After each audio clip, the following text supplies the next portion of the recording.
Breaking news Vikarabad జిల్లా కలెక్టర్పై దాడి ఘటన కేసులో పోలీసులు దర్యాప్తు ముమ్మరం చేశారు. ప్రధాన నిందితుడు సురేష్ కోసం గాలింపు ముమ్మరం చేశారు. దాడికి ముందు సురేష్తో పదే మాట్లాడిన మాజీ ఎమ్మెల్యే పట్నం నరేందర్ రెడ్డిని పోలీసులు అరెస్ట్ చేశారు. కలెక్టర్పై దాడి వెనుక ఆయన కుట్ర ఉన్నట్లు గుర్తించారు. లగచర్ల ఘటనపై దర్యాప్తు చేస్తున్న పోలీసులు కేసుతో సంబంధం ఉన్న వారిని అరెస్ట్ చేస్తున్నారు. అందులో భాగంగానే బీఆర్ఎస్ మాజీ ఎమ్మెల్యేను అదుపులోకి తీసుకున్నారు.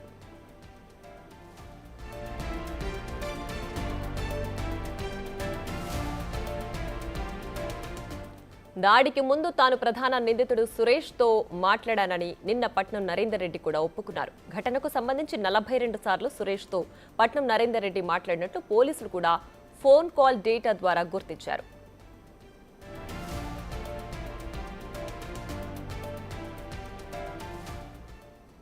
మరింత సమాచారాన్ని మా ప్రతినిధి రాణా అందిస్తారు. రాణా, చెప్పండి, ప్రస్తుతం కలెక్టర్ దాడి ఘటనకు సంబంధించి పట్నం నరేందర్ రెడ్డిని అరెస్ట్ చేశారు కదా, సురేష్ నిజంగానే ఇప్పుడు పరారీలో ఉన్నారా? ఆయన కావాలని తప్పించారా? ఏంటి ప్రెసిడెంట్ ఉన్న అప్డేట్?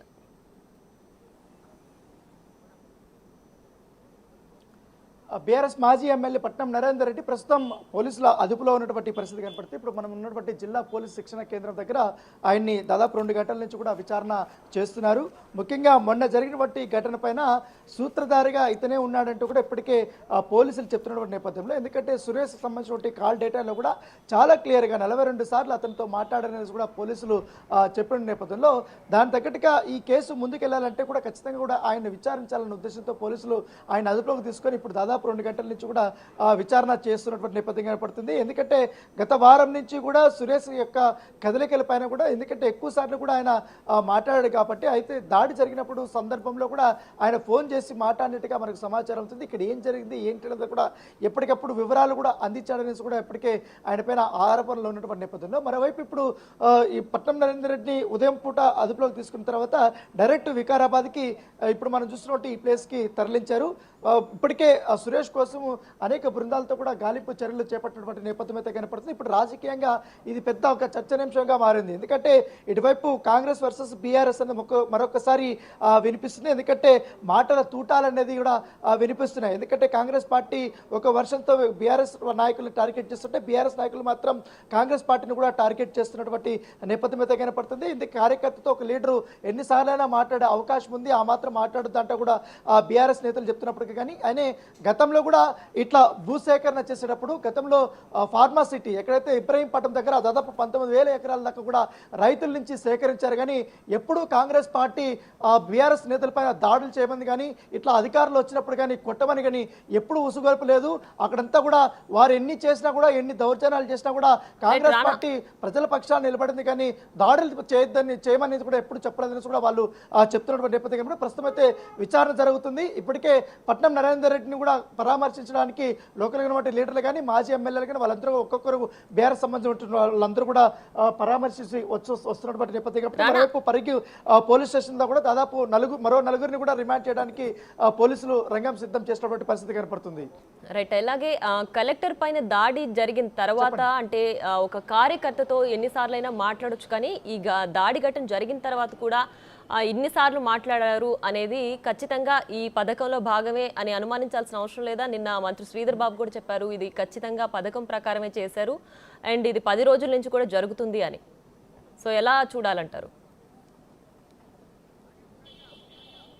సో ఎగ్జాక్ట్లీ నిన్న మంత్రి శ్రీధర్ బాబుతో వీళ్ళు అందరూ కూడా సమావేశమైనప్పుడు జిల్లా కలెక్టర్ కానీ, అలాగే ఎస్పీ కానీ, వీళ్ళు ఐజీ కానీ వీళ్ళందరూ కూడా మంత్రికి ఇదే అంశాన్ని కూడా చెప్పినటువంటి పరిస్థితి. ఎందుకంటే గత వారం నుంచి కూడా వీళ్ళ కదలికలు కానీ, వీళ్ళ ఫోన్ కాల్స్ కానీ ఇవన్నీ చూసుకుంటే అనుమానాస్పదంగానే ఉంది. కావాలనే కలెక్టర్ని ఆ గ్రామానికి తీసుకొచ్చారు. అక్కడ తీసుకొచ్చిన తర్వాత కావాలనే ఉసుగొల్పే విధంగా కూడా అక్కడ ఏర్పాట్లు చేశారు. అక్కడ మాట్లాడుతున్నది కొంతమంది, వెనక నుంచి కొంతమంది స్లోగన్స్ ఇస్తూ వారిపైన ముందుకొచ్చి కొట్టడానికి వచ్చారనేది కూడా అక్కడ ఉంటే ప్రత్యక్ష సాక్షులు కూడా చెప్పినటువంటి పరిస్థితి కనపడుతుంది. ఎందుకంటే నిన్న 16 మందిని రిమాండ్ చేసినప్పుడు వారిని విచారించినప్పుడు వాళ్ళు కొన్ని కీలకమైనటువంటి అంశాలను కూడా ప్రస్తావించారు. ఎందుకంటే అక్కడ ఎవరు తీసుకొచ్చారు, ఏ విధంగా మాట్లాడమని, ఎట్లా రెచ్చగొట్టాలనే ఉద్దేశంతో కూడా కొంతమంది చెప్పారు వాళ్ళు అనే విషయాలు కూడా పోలీసులు చెప్పారు. దానికి తగ్గట్టుగానే ఇప్పుడు దర్యాప్తు అనేది కొనసాగుతుంది. ఎందుకంటే ఈ కేసులో ఇప్పుడు సురేష్ యొక్క ప్రజెంట్ అనేది కూడా చాలా ఇంపార్టెంట్ కాబట్టి సురేష్ని కానీ పోలీసులు కానీ పట్టుకుంటే మాత్రం ఈ కేసులో తెరవెనుకున్నటువంటి మరొక వ్యక్తి ఎవరనేది కూడా పోలీసులు అరెస్ట్ చేసే అవకాశం ఉంది. ఇప్పుడు ఎందుకంటే ఒక జిల్లాకి సంబంధించిన కలెక్టర్ కాబట్టి ఇది ఆషామాష కేసు కాదు. ఎందుకంటే ఎవరో స్పెక్యులేషన్స్ నమ్మి అరెస్టులు చేసే అవకాశం కూడా ఉండదు. ఎందుకంటే అక్కడ దాడి జరిగింది కాబట్టి ఇతరులు ఇచ్చినటువంటి ఇన్ఫర్మేషన్ లేకపోతే అనేక కోణాల్లో కూడా విచారణ చేయాల్సినటువంటి అవసరం ఉంటుంది కాబట్టి దానికి తగ్గట్టుగానే ఇటు కాల్ లిస్ట్ డేటా వాళ్ళు సెర్చ్ చేసినప్పుడు కానీ అవన్నీ వచ్చినప్పుడు ఆ రోజు ఇన్వాల్వ్ అయినటువంటి వారు కానీ ఆ సందర్భం నుంచి ఎవరెవరికి కాల్స్ వెళ్ళాయి అన్న దానిపై కూడా పూర్తి స్థాయి వివరాలు వచ్చిన తర్వాత దాని తగ్గట్టుగానే ఒక్కొక్కటి చర్యలు తీసుకుంటామనేది కూడా పోలీసులు చెప్తున్నారు. ఇప్పటికే నాన్ బెయిలబుల్ కేసులు కూడా మేము పెట్టామనేది కూడా చెప్తున్నాం. ఎందుకంటే జిల్లా కలెక్టర్ మీద దాడి జరిగింది కాబట్టి చాలా కఠినంగా మేము వ్యవహరిస్తున్నాము. ఎందుకంటే ఆ రోజు దాడిలో పాల్గొన్నటువంటి వ్యక్తులు ఎవరైతే ఉన్నారో వారిని ఉసుగొల్పినటువంటి వ్యక్తులు వారి వెనుక ఉన్నటువంటి వ్యక్తులు అందరినీ కూడా మేము కఠినంగా శిక్షిస్తామనేది కూడా ఇప్పుడే ఐజీ సత్యనారాయణ కూడా చెప్పినటువంటి నేపథ్యంలో దాని తగ్గట్టుగానే ఇప్పుడు ఈ అరెస్టులు కానీ అదుపులోకి తీసుకుంటున్నటువంటి అంశాలు కానీ మరోవైపు అరెస్ట్ చేసినటువంటి వాళ్ళందరూ కూడా రిమాండ్కి తరలిస్తున్నటువంటి నేపథ్యం కాబట్టి ఇప్పుడు ఇక్కడ వికారాబాద్ సంబంధించిన ఈ పోలీస్ కేంద్రం దగ్గర ఇప్పుడు ఆయన విచారిస్తున్నప్పటికీ మరోవైపు పరిగి పోలీస్ స్టేషన్ దగ్గర భారీ భద్రతని అక్కడ ఏర్పాటు చేశారు. మరొక కొంతమందిని కూడా అక్కడ అదుపులోకి తీసుకున్నారు. వారు కూడా విచారణ చేసిన తర్వాత వారు కూడా నేరం అంగీకరించినట్టుగా తెలిసింది. వారిని మరి కాసేపట్లో పరిగి పోలీస్ స్టేషన్ నుంచి కూడా కోర్టులో వారిని సబ్మిట్ చేయబోతున్నారు. కోర్టు ఇచ్చిన తర్వాత వారిని రిమాండ్కి అయితే తరలించబోతున్నారు. సో మరొక 10 మంది కూడా పోలీసులు అదుపులో ఉన్నట్టుగా మనకు సమాచారం అవుతుంది. వారిని కూడా విచారణ చేసిన తర్వాత వారి ఇన్వాల్వ్మెంట్ ఉందని తెలిస్తే మాత్రం వారిని కూడా అరెస్ట్ చేసే అవకాశాలు ఉన్నట్టుగా మనకు సమాచారం అవుతుంది. మరోవైపు ఇక్కడంతా ఇటు పరిగి దగ్గర కానీ వికారాబాద్ దగ్గర కొడంగల్ దగ్గర కానీ పోలీసులు పూర్తి స్థాయిలో అలర్ట్ అయ్యారు. భారీ భద్రతను కూడా ఏర్పాటు చేసినటువంటి నేపథ్యం కాబట్టి ఎక్కడ కూడా చిన్న అవాంఛనీయ సంఘటన కూడా జరగకుండా ఏదైతే దర్యాప్తు జరుగుతున్నటువంటి నేపథ్యంలో దర్యాప్తు కూడా ఎవరు ఆటంకం కలిగించే విధంగా కూడా ఉండాలనే ఉద్దేశంతో ప్రత్యేకమైనటువంటి ఏర్పాట్లు అనేది కూడా చేసినటువంటి నేపథ్యం కనపడుతుంది. మరోవైపు ఇప్పుడు పట్నం నరేందర్ రెడ్డి లోపల ఉన్నాడు కాబట్టి కొంతమంది నాయకులు కూడా లోపలికి అనుమతించారు. ఆయనతో మాట్లాడిన తర్వాత పంపించేసినటువంటి నేపథ్యం అయితే కనపడుతుంది. ఇంకా విచారణ ప్రారంభమైంది కాబట్టి ఇంక ఎవరిని కూడా లోపలికి అనుమతించమనేది కూడా పోలీసులు చెప్తున్నారు. ఇక్కడ విచారణ స్టార్ట్ అయిన తర్వాత ఆయన నేరం అంగీకరిస్తారా లేకపోతే ఆయన పాత్ర ఎంత ఉందా లేదనేది కూడా తేటతెల్లమయ్యే అవకాశం ఉంది. అయిన తర్వాత ఆయన అఫీషియల్గా అరెస్ట్ చేస్తారా, అరెస్ట్ చేసిన తర్వాత ఇక్కడి నుంచి డైరెక్ట్గా పరిగి కోర్టుకి కానీ కొడంగల్ కోర్టుకి కానీ పట్నం నరేందర్ రెడ్డిని తీసుకెళ్లే అవకాశం ఉన్నట్టుగా మనకు సమాచారం అవుతుంది. ప్రియా రైట్ రానా, అయితే ఒక కార్యకర్తతో ఒక మాజీ ఎమ్మెల్యే 42 సార్లు ఫోన్ మాట్లాడారంటే అది ఈ దాడి ఘటనకు సంబంధించి కాకపోతే మరి ఏ అంశం పైన అన్ని సార్లు మాట్లాడాల్సి వచ్చింది? అండ్ వీళ్ళ సూచనల ప్రకారమే ఇప్పుడు సురేష్ పరారీలో ఉన్నారని భావించాలా?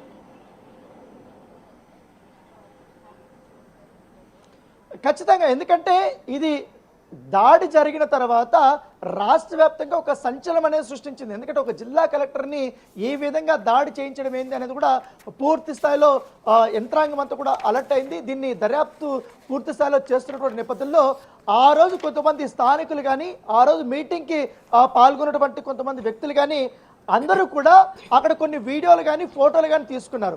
సో ఆ వీడియోలు ఫోటోలు పరిశీలించినటువంటి పోలీస్ యంత్రాంగం వారిని ఐడెంటిఫై చేసి నైట్లో వెళ్ళి వారిని అదుపులోకి తీసుకున్నారు. దాంతోపాటు వారికి సంబంధించినటువంటి సంబంధికులు కూడా అదుపులోకి తీసుకున్నారు. ఎందుకంటే వాళ్ళు కొంతమంది పారిపోయారు కాబట్టి వారికి సంబంధించినటువంటి ఇన్ఫర్మేషన్ తీసుకోవడం కోసం అదుపులోకి తీసుకున్నారు. తర్వాత ఇన్వాల్వ్మెంట్ లేనటువంటి వారిని అందరూ కూడా వదిలేసినటువంటి నేపథ్యం కాబట్టి అయితే అక్కడ మాత్రం కొంతమంది ఇచ్చినటువంటి అదుపులోకి తీసుకున్న తర్వాత కొంతమంది ఇన్ఫర్మేషన్ ఇచ్చిన తర్వాత సురేష్ యొక్క యాక్టివిటీస్ గురించి వాళ్ళు చెప్పినట్టుగా మనకు తెలుస్తుంది.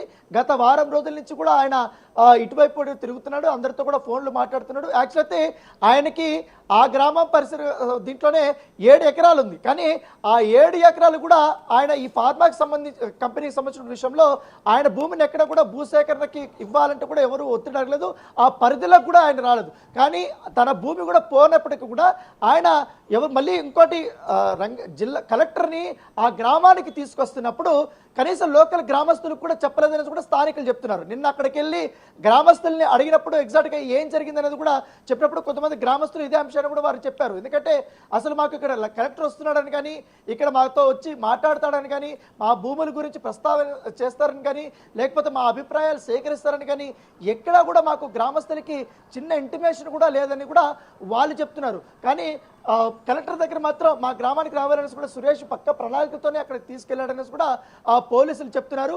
ఎక్కడ కూడా పోలీసుల వైఫల్యం అనేది ఇక్కడ లేదు. ఎందుకంటే ఒక జిల్లా కలెక్టర్ ఉన్నప్పుడు రైతులతో మాట్లాడేటప్పుడు సెక్యూరిటీకి సంబంధించిన విషయంలో ఎక్కడైనా కూడా కొంత మాట్లాడుకుంటారు కాబట్టి ఎక్కడైనా జరిగే ప్రాసెస్ ప్రకారమే మేము అక్కడ సెక్యూరిటీ అరేంజ్ చేసాం. కానీ అక్కడ అనూహ్యంగా ఇతరులు వచ్చి ఆయన పైన ఒక్కసారిగా కూడా దాడి చేయడం అంతో అందరూ కూడా అలర్ట్ అయ్యారనేసి అక్కడి నుంచి కూడా ఆయన తరలించడానికి కూడా మేము కష్టపడ్డామనేసి కూడా వాళ్ళు చెప్తున్నారు. ప్రస్తుతం అయితే మెయిన్ వాళ్ళందరినీ కూడా అరెస్ట్ చేశారు కాబట్టి ఇంకా పరారీలో ఉన్నారు. పరారీలో ఉన్నటువంటి వారందరూ కూడా దొరికితే మాత్రం వాళ్ళు ఇచ్చే స్టేట్మెంట్ అనేది కూడా చాలా ఇంపార్టెంట్. ఇంకోటి సురేష్ చెప్తున్నటువంటి నేపథ్యంలో బీఆర్ఎస్ నాయకులు చెప్తున్నటువంటి నేపథ్యంలో, ఎందుకంటే ఒక నాయకుడు కార్యకర్తకి ఎన్నిసార్లైనా చేయొచ్చు అనేది అంశాన్ని వాళ్ళు ప్రస్తావిస్తున్నారు. కానీ జరిగినటువంటి సందర్భం వేరు, సంఘటన వేరు. నార్మల్ టైంలో ఎన్నిసార్లైనా మాట్లాడుకోవచ్చు, పార్టీ గురించి కానీ, పార్టీ కార్యక్రమాల గురించి కానీ, పార్టీ బలోపేతం గురించి కానీ అన్ని రకాలుగా మాట్లాడచ్చు. కానీ సందర్భం జరుగుతున్నటువంటి కొన్ని గంటల వ్యవధిలో సందర్భం జరిగినటువంటి సందర్భంలో ఎందుకు ఇన్నిసార్లు మాట్లాడాల్సినటువంటి అవసరం వచ్చిందన్న దానిపైన ఇప్పుడు పోలీసులు ఫోకస్ పెట్టారు. కానీ గతంలో ఎన్నిసార్లు మాట్లాడారు, అంతకుముందు ఎన్నిసార్లు మాట్లాడారు అనేది కూడా పోలీసులు పెద్దగా పట్టించుకోలేదు. ఎందుకంటే సంఘటన జరిగినటువంటి సందర్భంలో ఆ 3-4 గంటల్లో, ఆ 5-6 గంటల్లో ఏం జరిగిందన్న దానిపై కూడా పోలీసులు దర్యాప్తు చేస్తున్నప్పుడు మాత్రమే ఆ అనుమానాలను నివృత్తి చేసుకోవాలన్న ఉద్దేశంతో ఆయన ఫోన్ మొత్తం డేటాను కూడా పరిశీలించిన తర్వాత ఆయన ఇన్నిసార్లు ఫోన్ చేస్తాడనేసి కూడా నిర్ధారించుకున్నారు. తర్వాత ఈ పట్నం నరేందర్ రెడ్డి నుంచి కూడా మరొక బీఆర్ఎస్ కీలక నేత కేటీఆర్ కూడా కాల్స్ వెళ్ళాయనేసి కూడా నిర్ధారించారు. దాని దృష్టిలో పెట్టుకొని ఇప్పుడు క్వశ్చన్ చేస్తున్నటువంటి నేపథ్యం అయితే కనపడుతుంది. ఇది ఎక్కడా కూడా రాజకీయాలకు అతీతంగా ఉంది. ఎందుకంటే ఇక్కడ దాడి జరిగింది ఒక రాజకీయ పార్టీకి సంబంధించిన నేతల పైనో, మంత్రి పైనో, ఎమ్మెల్యే పైన కాదు. కాబట్టి ఇక్కడ అఫీషియల్గా ఒక జిల్లా యంత్రాంగాన్ని నడిపే ఒక కలెక్టర్ మీద దాడి జరిగింది. కాబట్టి ఇది పార్టీలకి అతీతంగా జరుగుతున్నటువంటి ఎంక్వైరీ. దీనికి వాళ్ళకి ఆ ఎంక్వైరీకి దీనికి వాళ్ళు చెప్తున్నటువంటి అలిగేషన్స్కి సంబంధం లేదని కూడా పోలీసులు చెప్తున్నారు. ఎందుకంటే ఖచ్చితంగా ఇది దేశవ్యాప్తంగా కూడా సంచలనం సృష్టించింది. కాబట్టి దీంట్లో పాల్గొన్నటువంటి వారు, దీంట్లో కుట్ర చేసినటువంటి వాళ్ళందరినీ కూడా కఠినంగా శిక్షించాల్సినటువంటి పని మా పైన ఉంది. కాబట్టి దాని దగ్గరగానే మేము దర్యాప్తు చేస్తున్నామని కూడా పోలీసులు చెప్తున్నారు.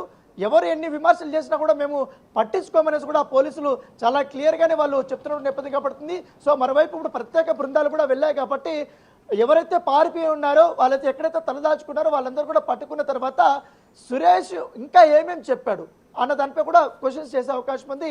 ఇప్పుడే చాలా మంది కూడా నేరం అంగీకరించారు. కాబట్టి దాన్ని దృష్టిలో పెట్టుకొని ఇప్పుడంతా కూడా అరెస్టుల పరంపరంగాని అదుపులోకి తీసుకున్నటువంటి నేపథ్యం అయితే కనపడుతుంది. Right Rana, thanks for the updates.